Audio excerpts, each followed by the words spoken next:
श्रीमद् भागवत सप्ताह कथा के 7वें दिन के उपाख्यान में द्वादश स्कंध का 5वां अध्याय 5वें अध्याय में श्री सुखदेव जी का अंतिम उपदेश। श्री सुखदेव जी ने राजा परीक्षित से कहा, हे प्रिय परीक्षित, यह श्रीमद् भागवत साक्षात भगवान श्री कृष्ण का ही स्वरूप है। इसके प्रत्येक अक्षर कृष्ण है। इसमें भगवान के अमृतमय चरित्रों का वर्णन है। इसके श्रवण मात्र से तुम्हारे हृदय में भगवान प्रकट हो गए हैं। ब्रह्मा और रुद्र भी श्री हरि से पृथक नहीं है। उन्हीं की प्रसाद लीला और क्रोध लीला की अभिव्यक्ति है। ब्रह्मा और रुद्र भी उनके अधीन हैं, स्वतंत्र नहीं है। फिर तुम मृत्यु से क्यों डरते हो? भगवान भागवत श्रवण कर के तुम कृतार्थ हो गए हो।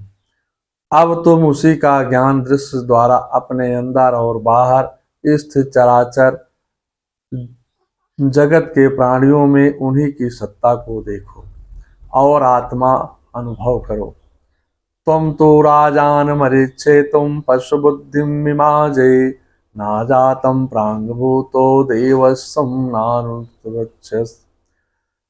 हे राजन, तुम यहाँ पशुओं की सी अविवेकपूर्ण धारणा छोड़ दो कि मैं मरूंगा। मैं जैसे शरीर पहले नहीं था और अब पैदा हुआ और फिर नष्ट हो जाएगा, वैसे ही तुम पहले नहीं थे, तुम्हारा जन्म हुआ और तुम मर जाओगे। यह बात नहीं है। शरीर का ही जन्म मरण होता है। शरीर की तरह आत्मा का नाश नहीं होता है। जैसे बीज के अंकुर से अंकुर से बीज का उत्पत्ति होती है, वैसे ही एक शरीर की और दूसरे शरीर की से तीसरे शरीर की उत्पत्ति पुत्र पुत्रादिकों के शरीर के रूप में उत्पन्न हो जाओगे। जैसे काष्ठ में व्याप्त अग्नि काष्ठ से अलग है, वैसे ही शरीर में व्याप्त आत्मा शरीर से अलग है। स्वप्ने यथा शीर्षेष्टम पंचवाद्यात्मनं स्वयं यस्मातं पश्यामि देहस्थं तथा आत्मनो हजो अमरा। स्वप्न अवस्था में अपना सिर कटा हुआ देख करके घबरा करके बैठ जाता है, किंतु जगाने पर उसकी अज्ञान मूलक शांति समाप्त हो जाती है। इससे यह सिद्ध होता है कि दृष्टा आत्मा शरीर नहीं है, वह शरीर से अलग है। वह जन्म मृत्यु से रहित एवं बुद्ध परम तत्व स्वरूप है। ऐसे घटाकाश घट फूटने पर महाकाश में मिलता है, ऐसा व्यवहार में बोला जाता है, किंतु घट के रहने पर ही घटाकाश महाकाश में ही है। आकाश दो नहीं है, केवल घट उपाधि से घटाकाश नाम है। घट रूप उपाधि से नष्ट होने पर महाकाश ही शेष अनुभव आता है। घटते इति घटा, यह शरीर भी एक घट है, उपाधि है, इसमें नष्ट होते हैं ही जीव ब्रह्मा के से एक हो जाता है।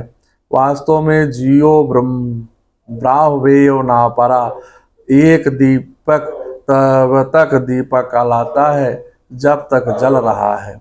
स्नेहाधिष्ठान वर्तम अग्निशयोक्तिवादीजते ततो दीप्तम दीप्तियो देह कृतम भवा। वैसे हुए उनके समान ही जब तक आत्मा का कर्म मन शरीर और इनमें रहने वाले चेतनाध्यास से साथ संबंध रहता है, तभी तक उसे जन्म मृत्यु के चक्र संसार में भटकना पड़ता है और रजोगुण सत्वगुण तमोगुण की वृत्तियों से उत्पन्न स्थित विनिष्ट होना पड़ता है।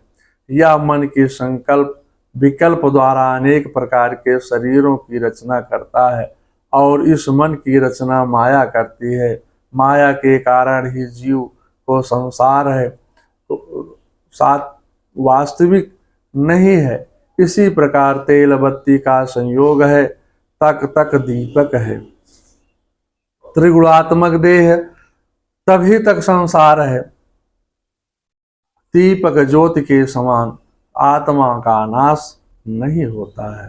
अहम ब्रह्मा परम धामम ब्रह्मावम परमम पदम एवं संक्षेमात्मानम आत्मा ध्यान निष्कले। हे राजन, तुम योगिक क्रिया के द्वारा भगवान का ध्यान कर अंतर्दृष्टि से शरीर में स्थित अपने आत्मा स्वरूप को देखो। शरीर का चिंतन ना करो, अहम ब्रह्मास्म की भावना करो। इससे शोक आदि की निवृत्ति हो जाएगी। इसके बाद ब्रह्मा की भावना से ब्रह्मा का साक्षात्कार होगा। फिर तुम्हें आत्मा से संसार भाषित नहीं होगा। उस समय अपनी विषैली जीभ लपलपाता हुआ, अपने ओठों के कोने चाटता हुआ तक्षक हो तक्षक तो अवश्य आएगा, काटेगा भी, किंतु तुम नहीं मर सकते, क्योंकि तुम तो मृत्यु के भी मृत्यु अमर आत्मा हो। देह उपाधि से तुम व्यतिरिक्त चेतन हो और ब्रह्मा हो। यह अनुसंधान अनुशीलन करो। एतम कथितम तथा यथात्मा पृष्ठवान नृपा हरेश विश्वानम चेष्टम किम भोयम श्रातुम इच्छाति।